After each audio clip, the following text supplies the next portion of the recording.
So you've got a super sloppy shifter in your Subaru and you want to fix it. Well, 9 times out of 10 is this U-joint assembly on the shifter rods, and there's your part number right there. Now, the issue with this joint is that the bushings break down, crumble, and fall apart and give you lots of shifter slop. Now, you can rebuild these joints, but for the cost of the replacement, you just might as well replace it because it's a pain to get them in and out. What you want to do is put the transmission into 5th gear, and then you've got a double roll pin right here that you've got to remove.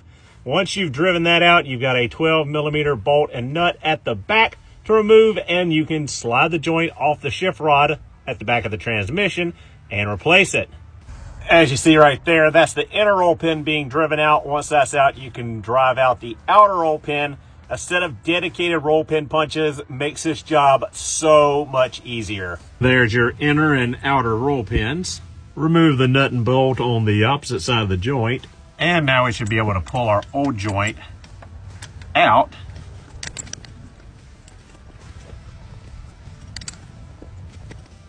And yeah, not good on the old joint there. Now we got the new joint in there. All we got to do is put the bolt and the roll pin back in.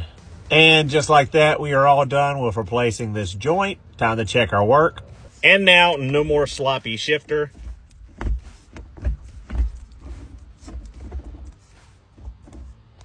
Just like it should be.